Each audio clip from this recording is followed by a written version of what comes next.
नमस्कार, राधे राधे। श्रीमद् भगवत गीता सरिता में, ज्ञान सरिता में आप सबका स्वागत है। चतुर्थ अध्याय का 19वां श्लोक देखते हैं, जिसका शीर्षक ही दिव्य ज्ञान है।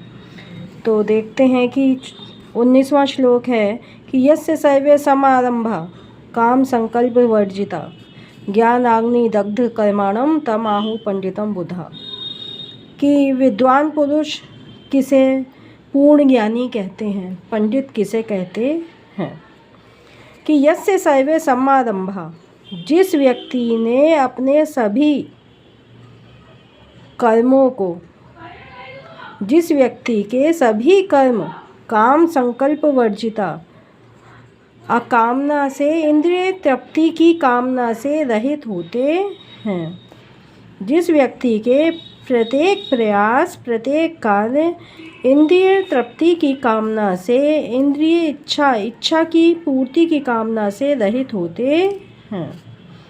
ज्ञानाग्नि दग्ध कर्माणम, और जिसने पूर्ण ज्ञान की अग्नि से ही कर्म फलों को भस्मसात कर दिया है।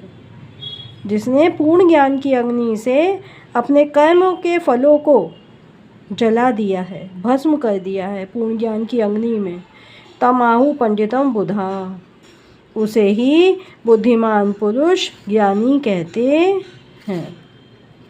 कि वही व्यक्ति ज्ञानी है जो अपनी इंद्रिय तृप्ति की इच्छाओं से रहित हो रहकर कार्य करता है और अपने कार्यों के फलों को, कर्मों के फलों को ज्ञान रूपी अग्नि में जला देता है।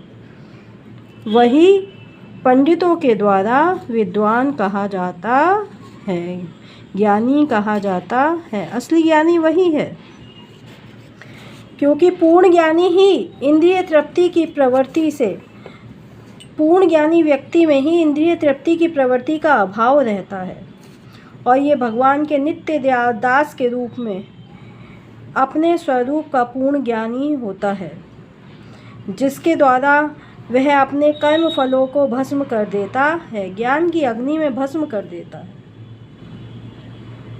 वही जिसने पूर्ण ज्ञान प्राप्त कर लिया है इस प्रकार का, वही सचमुच विद्वान माना जाता है। भगवान की नित्य दासता के ज्ञान के विकास की तुलना अग्नि से करी गई है। किससे करी गई है? ज्ञान के विकास की तुलना अग्नि से करी गई है। और वही अग्नि, ऐसी अग्नि ही एक बार प्रज्वलित जब हो जाती है तो वह कर्मों के सारे फलों को भस्म कर देती है और व्यक्ति को असली विद्वान बना देती है। आशा है आपको समझ में आया होगा। इस प्रकार अपनी ज्ञान सरिता को आगे बढ़ाते हुए, अगली पीढ़ी को सौंपते हुए इस भगवत ज्ञान गीता को आप आगे बढ़ाइए। धन्यवाद। राधे राधे।